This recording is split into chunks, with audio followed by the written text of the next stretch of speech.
और आज के इस वीडियो में 7th क्लास के अंतिम अध्याय को डिस्कस करेंगे, चैप्टर 10 को। इसका शीर्षक है समानता के लिए संघर्ष, स्ट्रगल्स फॉर इक्वालिटी। स्टार्ट करने से पहले मैं बता दूं कि जिन लोगों ने पहले के वीडियोज नहीं देखे हैं, डिस्क्रिप्शन से आप प्लेलिस्ट का लिंक ले लीजिए और उसे देख लीजिए, ठीक है। आइए देखते हैं।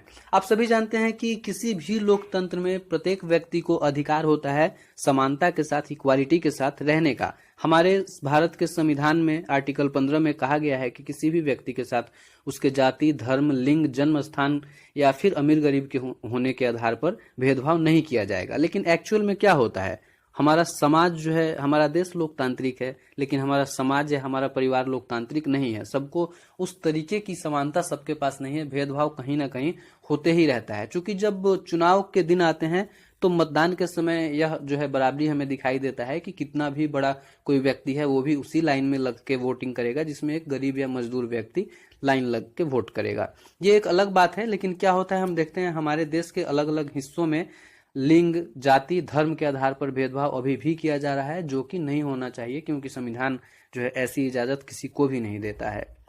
चूंकि देश में जहां भी इस तरीके का भेदभाव एक स्तर से ऊपर उठ जाता है, जैसे भेदभाव या असमानता किसके साथ होगा, जो कमजोर होंगे, जैसे निचली जाति के लोग, महिलाएं, या किसी अन्य जो है आप कह सकते हैं कि समुदाय के लोग, जैसे आदिवासी समुदाय के लोग। लेकिन इनके साथ भी जब भेदभाव एक स्तर से ऊपर उठ जाता है तो लोग बर्दाश्त नहीं कर पाते हैं और लोग विरोध प्रदर्शन करते हैं। यही बात यहाँ बताई जा रही है कि दुनिया के विभिन्न गांवों, समुदायों और शहरों में अनेक लोगों ने समानता के लिए संघर्ष किया, और फिर समानता के लिए जिन जिन लोगों ने संघर्ष किया है वे एक आदर्श के रूप में समाज में आज स्थापित हैं, ठीक है।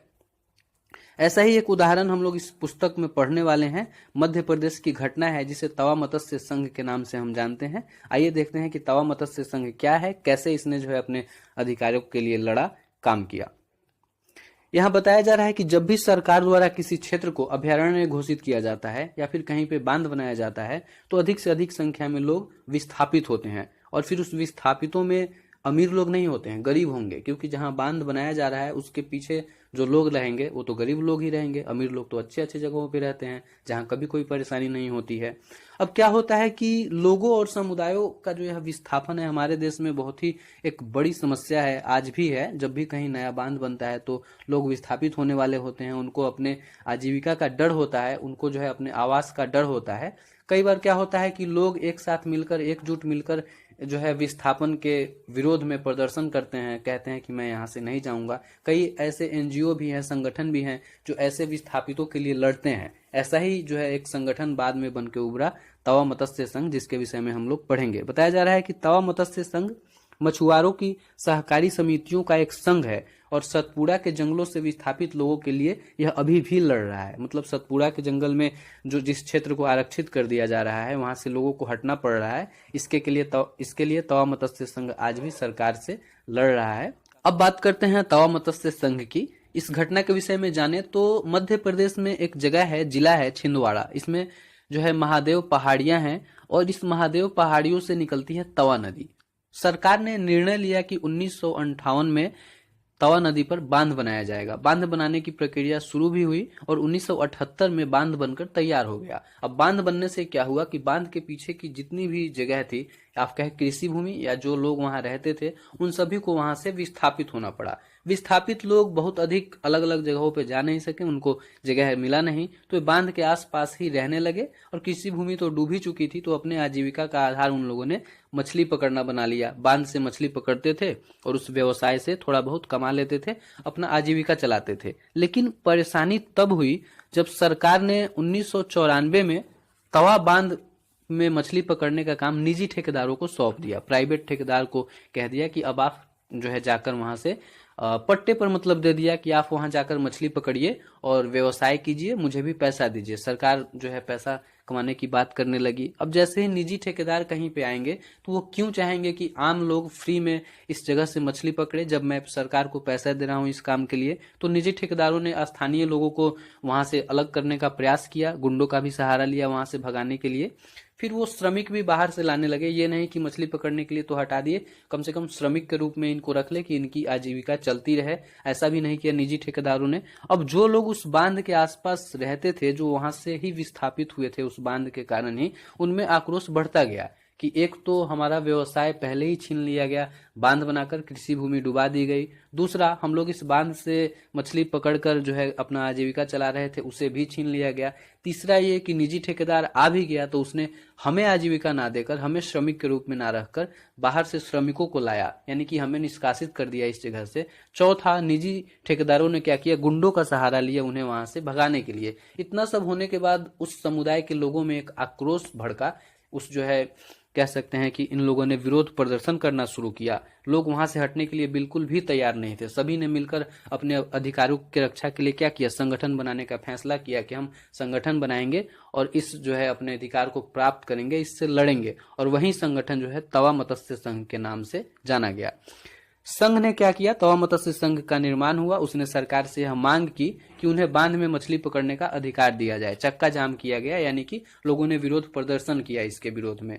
अब सरकार चूंकि जो है विवश हुई इस बात पे, एक समिति का गठन किया गया। समिति ने जांच पड़ताल किया और समिति ने अनुशंसा किया कि तवा मत्स्य संघ को 5 वर्ष के लिए बांध में मछली पकड़ने का पट्टा दिया जाए। सरकार ने ऐसा किया। तवा मत्स्य संघ को 5 वर्ष के लिए जो है मछली पकड़ने का काम दिया गया। निजी ठेकेदार वहां से हटा लिए गए। इस 5 वर्ष में तवा मत्स्य संघ ने इतने अच्छे से सब कुछ काम किया, सारा काम किया।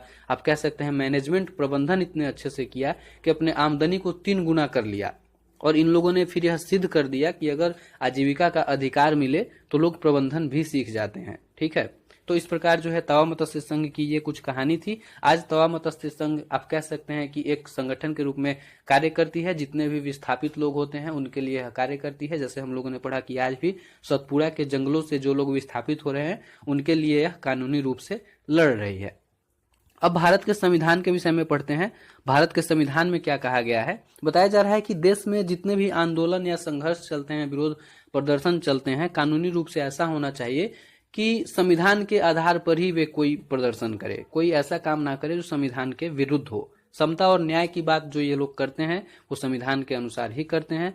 और जो समता का मूल्य है, समानता का जो मूल्य है, लोकतंत्र के केंद्र में है, आप इसे जानते ही हैं। लेकिन बहुत ऐसे सारे मुद्दे हैं जो समानता के इस मूल्य को प्रभावित करते हैं। जैसे कि देश में सभी लोगों को समान अधिकार मिले, ये जरूरी बात है, संविधान में भी कही गई है। लेकिन क्या है, लोगों ने समाज ने इस बात को अफेक्ट किया है। जैसे अगर महिला कहीं काम करने जाती है तो उसे कह दिया जाएगा कि आपको कम पैसे दिए जाएंगे। यह क्या है, उसके समानता का हनन है, समानता के अधिकार का हनन है। तो ऐसा नहीं होना चाहिए। ठीक है, चलिए अब वैसे ही एग्जाम्पल एक बहुत अच्छा दिया गया, स्वास्थ्य सेवा का निजीकरण। जैसे ही लोग प्राइवेट जो है जाएंगे अस्पताल में, वहां बहुत अधिक पैसा ले लिया जाएगा, जबकि ऐसा नहीं होना चाहिए। पैसा जो है हर जगह समान रूप से लिया जाना चाहिए। अब गरीबों के लिए वह उपलब्ध ही नहीं हो पाता है, गरीब केवल सरकारी अस्पताल में ही जा पाएंगे। अगर हर जगह मूल्य समान होता, अच्छा से अच्छा जो है फैसिलिटी सबको मिल पाता, गरीबों को भी मिल पाता। लोकतंत्र में ऐसा ही होना चाहिए, पर ऐसा नहीं है। इन सब चीजों को समझने की जरूरत है। बताया जा रहा है कि ये मुद्दे गरीबों को प्रभावित करते हैं। व्यक्ति और समुदाय का स्वाभिमान और गरिमा तभी बनी रह सकती है जब उसके पास अपनी और परिवार की जरूरतें पूरी करने के लिए पर्याप्त संसाधन हो और उसके साथ कोई भेदभाव नहीं किया जाए। बहुत ही अच्छी बात कही गई है। आप सभी जानते हैं लोकतंत्र में ऐसा होना चाहिए कि चाहे कोई व्यक्ति गरीब हो या चाहे कोई अमीर हो, सबकी गरिमा समान रूप से स्थापित हो, बनी रहे। और इसके लिए क्या जरूरत है कि किसी भी गरीब व्यक्ति को किसी चीज की कमी ना हो। अगर कोई गरीब व्यक्ति जो है बीमार पड़ता है, उसे अस्पताल में जाने के बाद यह एहसास ना हो कि मुझे किसी चीज की कमी है, तो फिर वो क्या करेगा, उसका गरिमा वैसे ही बना रहेगा। लेकिन अपने देश में ऐसा नहीं है। कहीं